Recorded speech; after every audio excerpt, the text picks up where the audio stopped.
நாள் நீ இந்த வீட்டுக்குள்ள நிக்கிறதே தப்பு. மாமாவுக்கு ஏதாவது ஆயிடும். போயிடு, போயிடு வெளியே. நீங்க போய் ஒரு பெரிய குச்சி எடுத்துட்டு வாங்க. இவ்வளவு அடிச்சு துரக்கணும் பாருங்க. போங்க போங்க.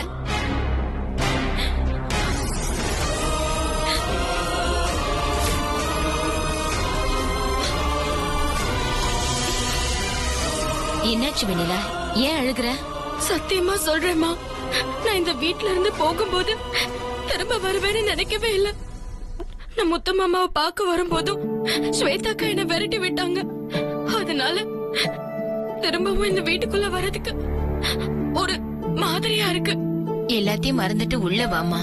நீ அழவே கூடாது. உன்னை அழ வச்சுதான் என் பொண்ணுக்கு இந்த மாதிரி ஆயிடுச்சு. அதெல்லாம் இல்லம்மா, ஸ்வேதாக்கா சீக்கிரமா குணமாயிடுவாங்க. நீங்க கவலைப்படாதீங்க. நான் பக்கத்துல இருந்து அவங்கள நல்லபடியா கவனிச்சுக்கிறேன். வாமா.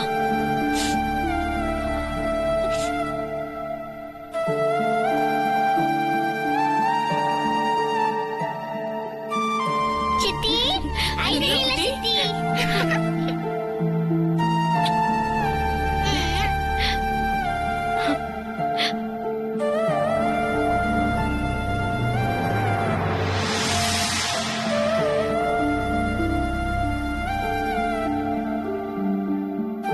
ஜனனி, வெண்ணிலாவ மாப்பிள்ளை ரூமுக்கு கூட்டிட்டு போமா. சரி அத்தை, வாங்க நீ.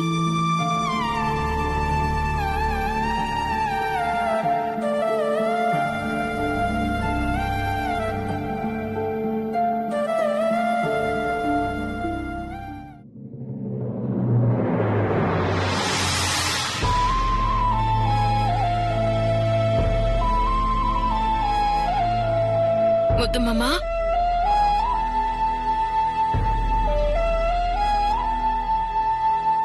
உனக்கு உடம்பு சரியில்லைன்னு பாத்துட்டு போலான்னு வந்தா நீ பேப்பர் படிச்சிட்டு இருக்க. அது சரி, இப்படி நான் உட்காந்து பேப்பர் படிக்கிற அளவுக்கு குணமா இருக்கேன். அதுக்கு யாருமா காரணம்? நீ தானே வெண்ணிலா? அதெல்லாம் இல்ல முத்து மாமா, எல்லாமே அந்த ஆத்தாவோட விளையாட்டு தான். எனக்கு தெரியும் வெண்ணிலா, எனக்கு நீ எவ்வளவு கஷ்டப்பட்ட எனக்கு தெரியும். ஜனனியோ ருத்ரா குட்டியாகிட்ட எல்லாம் சொல்லிட்டாங்க. என் உடம்பு குணமாத வரைக்கும் நீ கோவிலே இருந்தியாம. நான் உனக்கு இதுக்கெல்லாம் என்ன கைமாறுபட போறேன்னு தெரியல வெண்ணிலா. ஏ வெண்ணிலா, அழாத நீ. இத பாரு, நீ அடுத்தா எனக்கு கண்ணு கலக்குது. உனக்கு ஒண்ணுன்னா என்னால தாங்கிக்க முடியாது முத்து மாமா. அதனாலதான் சாமியே கெதின்னு கிடந்து உனக்காக வேண்டன முத்து மாமா. எனக்கு ஒண்ணும் இல்லடா, நான் சரியாயிட்டேன்ல, நான் குணமாயிட்டேம்மா. அப்புறம் எதுக்கு அழுற? அது மட்டும் இல்ல, எல்லாமே சரியாயிடும். நீ மறுபடியும் இந்த வீட்டுக்குள்ள வரணும். நீ வந்துட்டா போதும், நான் முழுசா குணமாயிடுவேன்.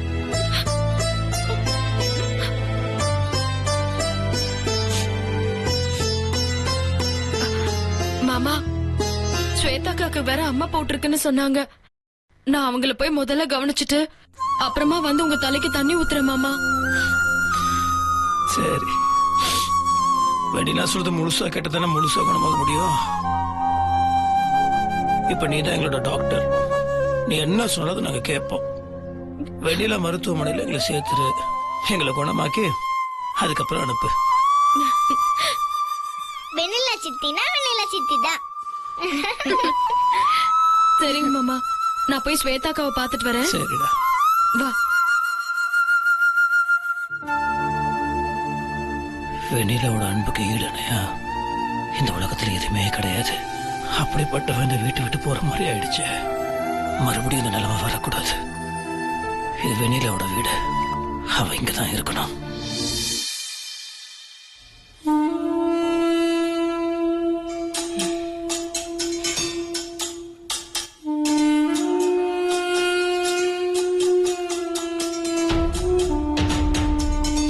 அக்கா, ஸ்வேதாக்கா, இங்க பாருங்கக்கா, நடந்தது எல்லாத்தையும் அம்மா வந்து சொன்னாங்க. பழச எதையும் நீங்க மனசுல வச்சுக்காதீங்க. எல்லாத்தையும் கெட்ட கனவா நினைச்சு அழிச்சிடுங்க. உங்களுக்கு சீக்கிரமா குணமாகணும். அது ஒண்ணுதான் நமக்கு இப்போ வேணும். நீ எவ்வளோ பெருந்தன்மையா பேசுற வெண்ணிலா. ரொம்ப தேங்க்ஸ்.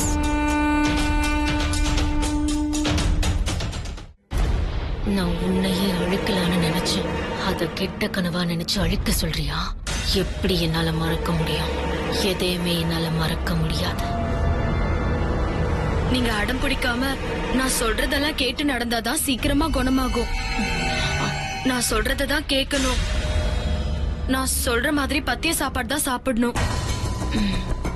சரி வெண்ணிலா. சரிக்கா, நான் வந்துடுறேன்.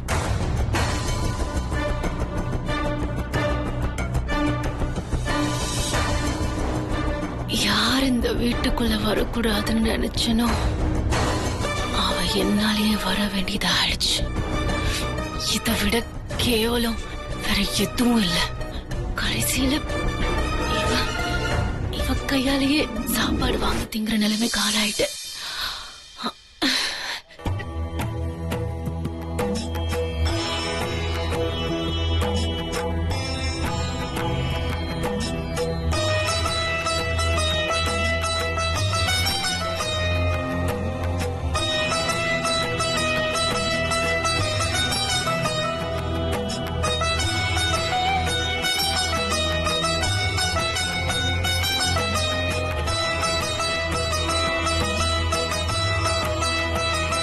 ஸ்வேதாக்கா இறங்கி வாங்க.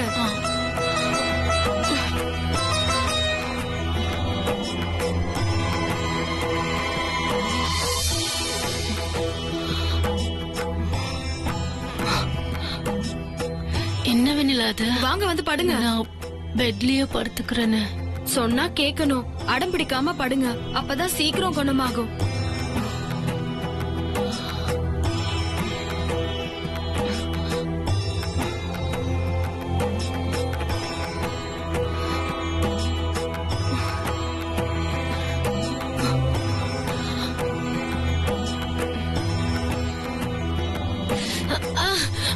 எனக்கு உடம்பெல்லாம் அரைக்கிற மாதிரி இருக்கு வெண்ணிலா. ஐயோ சொல்லாதீங்க.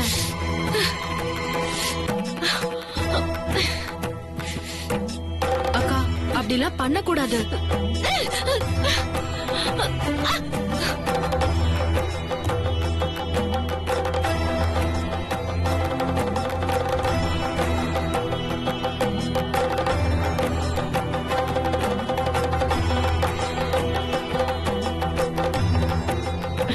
தலைக்கு தலகாணி வச்சுக்கிட்டுமா? அதெல்லாம் வச்சுக்க கூடாதுக்கா.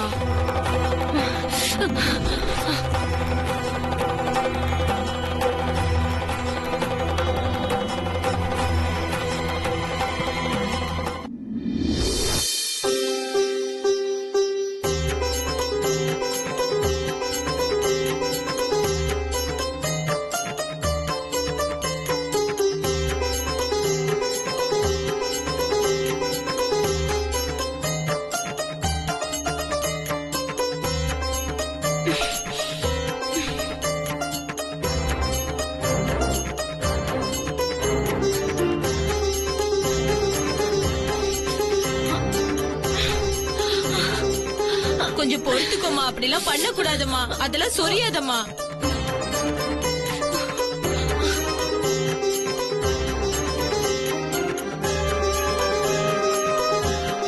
ஸ்வேதாக்கா எந்திரிச்சு இந்த இளநிய குடிங்க. வேண்டாம் ஸ்வேதாக்கா கொஞ்சம் குடி. இளநிய குடிக்கணும்க்கா. ஸ்வேதா எந்திரிமா.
இருங்க மாமா, நான் வந்துடுறேன்.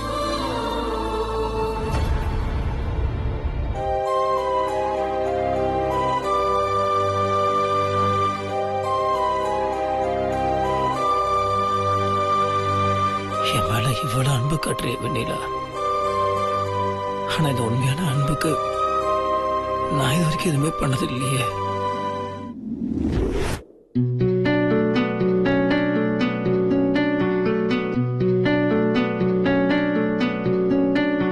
நிவேதிதா, இங்க இதெல்லாம் சாப்பிட கூடாதுன்னு சொல்லிருக்கேன்ல.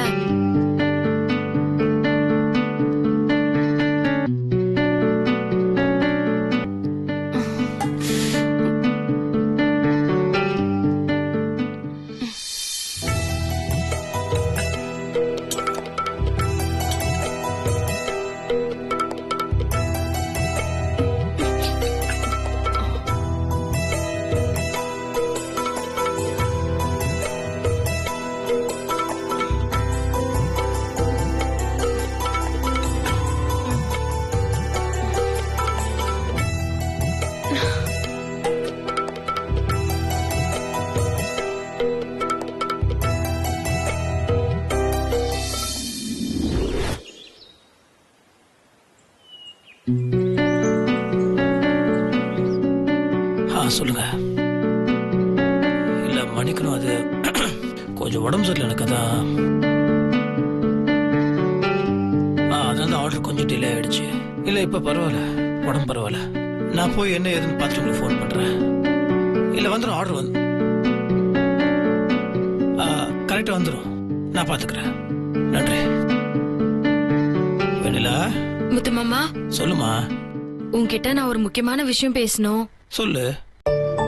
நான் ஸ்வேதாக்காவை குணமாக்கணும். அம்மா போட்ட உடம்பாச்சே, உன்னையும் நல்லா பாத்துக்கணும்னு நினைச்சுதான் இந்த வீட்டுக்குள்ள வந்த.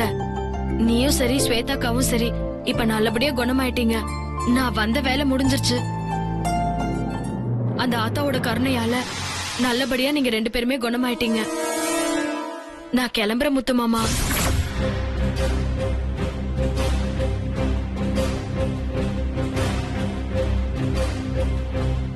என்ன வெண்ணிலா பேசிட்டு இருக்க? நீ மறுபடியும் இந்த வீட்டுக்கு வந்துட்டு நான் எவ்வளவு சந்தோஷமா இருக்கு. இந்த நேரத்துல நீ தேவையில்லாம வளராத வெண்ணிலா. நீ போ, நீ உள்ள போ. இல்ல முத்து மாமா, நான் போறேன். என்ன தடுக்காத. நான் சொன்னா ஏதாவது ஒரு காரணம் இருக்கும்னு உனக்கு தெரியும்ல. என்ன விட்டுரு முத்து மாமா, நான் போறேன். வெண்ணிலா, ஏன் நீ படம் பிடிக்கிற? இல்ல மாமா, நான் போறேன். நான் சொல்றது கொஞ்சம் கேளு வெண்ணிலா. இப்ப நான் தேவையில்லாம பேசிட்டு இருக்க பாரு. இல்ல மாமா, நான் சொல்றது கேட்க மாட்டேன். முதல்ல உள்ள போ. முத்தரச மாமாவை பொறுத்த வரைக்கும் இப்ப அவதான் ரொம்ப ரொம்ப நல்லவளா தெரியவா. நான் நல்லவ ஆகணும்னா வேற வழியே இல்ல. அவளை போக வேண்டான்னு 2 வார்த்தை சொல்லி தடுக்கணும். அப்படி மட்டும் தடுக்கல, எனக்காக உள்ள வந்தவள நான் தடுக்காம விட்டுட்டேன்னு என் கேரக்டரையே நாரடிச்சிடுவாங்க. அப்படி மட்டும் நடந்துச்சுன்னா வீட்டுல இருக்கிற எல்லாருமே ஈவருக்கும் இல்லாதவ மாதிரி என்ன பாப்பாங்க. அதனால சும்மா ஒரு பேச்சுக்காவது அவளை போக வேண்டான்னு தடுத்தே ஆகணும். வேற வழியே இல்ல. எனக்கே செக் வச்சுட்டான் இந்த வீணா போன வெண்ணிலா. இல்ல மாமா, நான் போறேன். என்ன வெண்ணிலா, நீ இங்க இருந்து போக கூடாதுன்னு சொல்லிட்டு இருக்க? என்ன வெண்ணிலா, எதுக்காக இப்படி எல்லாம் பேசிக்கிட்டு இருக்க? நீ என்ன பெரிய தியாகியா? எனக்கு உடம்பு சரியில்லாம இருக்கும் போது நீ வந்து பாப்ப. நான் அதை எல்லாத்தையும் அனுபவிச்சுட்டு இப்போ நீ கிளம்புறேன்னு சொன்னா வேடிக்கை பார்த்துட்டு இருப்பேன்னு மட்டும் தயவு செஞ்சு நினைச்சிடாத. அன்னைக்கு நான் பேசினது உண்மைதான். ஆனா அது அத்தனையுமே நீ பொய்யாக்கிட்ட வெண்ணிலா. ஒண்ணு இந்த வீட்டுல நீ இருக்கணும், இல்ல நான் இருக்கணும்னு தான் சொன்ன. ஆனா நீ அதெல்லாம் மனசுல வச்சுக்காம திரும்பவும் நீ இந்த வீட்டுக்குள்ள வந்து என்ன பெத்த தாய் மாதிரி கவனிச்சுக்கிட்ட. திடீர்னு இப்ப நீ போறேன்னு சொன்னா நான் எப்படி விடுவேன்? இங்க பாரு, நீ எங்கேயுமே போக கூடாது. இனிமே நீ இந்த வீட்டுல தான் இருக்கணும், புரிஞ்சுதா? அன்னைக்கு உங்க மாமா சாப்பிட்ட இலையில வெண்ணிலா சாப்பிடும் போது நீ இழுத்து விட்டது, கிறிஸ்டியா பேஷண்ட் மாதிரி நடிச்சது, சைக்காட்ரிஸ்ட் டாக்டர் விசாரிச்சப்ப உனக்கு மனநிலை பாதிச்சதா காசு கொடுத்து சொல்ல வச்சது, டாக்டர் முன்னாடி நீ நடிச்சு உங்க மாமாவை நம்ப வச்சது, வெண்ணிலாவை நம்ப வச்சு மாமா தலையில சத்தியம் பண்ண வச்சது, எல்லாமே நடிப்புதான் சொல்லி நீ பேசியிருந்தேன்னு வச்சுக்கோயேன், அத்தனையும் ரெக்கார்டா இருக்கும்ல. இந்த புடவைய பாத்தீங்களா? கூரை புடவையா. இத கொண்டு வந்து என் கையில வர குடுக்குறா அந்த வெண்ணிலா. கல்யாணம் முடியறதுக்காக தான் நான் இத்தனையும் பொறுத்துக்கிட்டு இருக்கேன். அது மட்டும் முடியட்டும், அப்புறம் இருக்கு அந்த வெண்ணிலாவுக்கு வேட்டு. வார்த்தைக்கு வார்த்தை மாமா மாமான்னு சொல்லிக்கிட்டு இருக்கால, அந்த மாமாவை வச்சு வீட்டை விட்டு வெளியே அனுப்ப வைக்கிறேன்.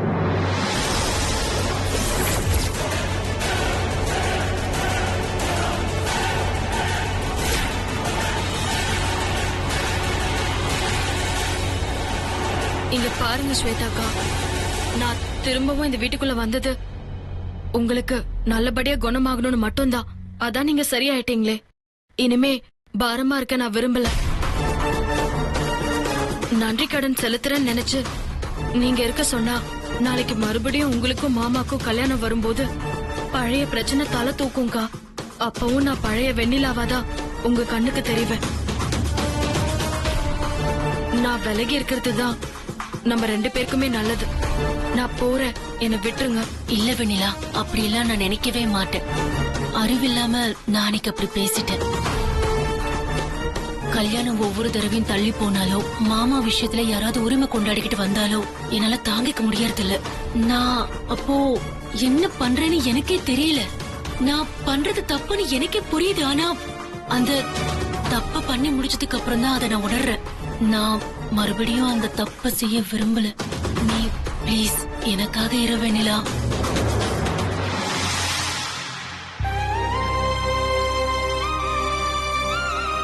சித்தி, நீ வீட்டுக்குள்ள எவ்வளவு நாளா இல்ல. வீடு வீடாவே இல்ல தெரியுமா? நீ வந்ததுக்கு அப்புறம் தான் நாங்க எல்லாருமே சந்தோஷமா இருந்தோம். நீ எப்பவுமே இங்கேயே இரு சித்தி. நீ போயிட்டேன்னா எனக்கு யாரு சோறு ஊட்டுவாங்க? எனக்கு கதை சொல்றது யாரு? நான் யார் பக்கத்துல தூங்குவேன்? நீ எப்பவுமே என் கூட இருக்கணும் சித்தி. இது சித்தி. அண்ணி, நீங்க வீட்டுக்குள்ள இருந்தாதான் அண்ணி நல்லா இருக்கும். நாங்க எல்லாரும் இங்க இருக்கும்போது நீங்க மட்டும் எதுக்காக அண்ணி அனாதை மாதிரி எங்கேயோ போய் தங்குறீங்க? ப்ளீஸ் அண்ணி, எவ்வளவு பேர் சொல்றோம், கேட்க மாட்டேன்னு பிடிவாதம் பிடிக்காதீங்க. இந்த 4 செவரு வீடாகணும்னா அதுக்கு நீங்க வேணும் அண்ணி. இங்க பாரு வெண்ணிலா, ஆத்தா மாதிரி நீ இந்த வீட்டுக்குள்ள வந்த. உன்னோட அன்புலயும் கருணையிலயும் தான் என் பொண்ணு நல்லபடியா குணமாயிருக்கா. உன்னை நான் வேண்டாம் போன்னு சொன்னா அதோட பெரிய கொடுமை வேற எதுவுமே இல்ல. தயவு செஞ்சு எங்க எல்லாருக்காகவும் நீ இங்கே இரும்மா. உன்னை நான் கெஞ்சி கேட்டுக்கிறேம்மா. ஆமா வெண்ணிலா, சொன்னா கேளு, இங்கே இரு. எங்க எல்லாருக்காகவாவது நீங்க இருந்துதான் ஆகணும். வெண்ணிலா, இது வரைக்கும் இந்த வீட்டை நான் ஒருத்தன் இந்த வீட்டை விட்டு நீ போக கூடாதுன்னு கெஞ்சிட்டு இருந்தேன். இன்னைக்கு இந்த ஒட்டு மொத்த வீடு நீ போக கூடாதுன்னு கெஞ்சது வெண்ணிலா. அப்படி இருக்கும்போது நீ இப்ப ஏன் இந்த வீட்டை விட்டு போகணும்னு சொல்லிட்டு இருக்க? ஸ்வேதா தானே இந்த வீட்டு விட்டு வெளியே போக சொன்னா? ஸ்வேதா தானே சொன்னா? இப்ப அதே ஸ்வேதா அவளோட வாயாலே உன்னை போக வேணாம்னு சொல்றா. இப்ப அதை மட்டும் ஏன் நீ கேட்க மாட்டேங்கிற?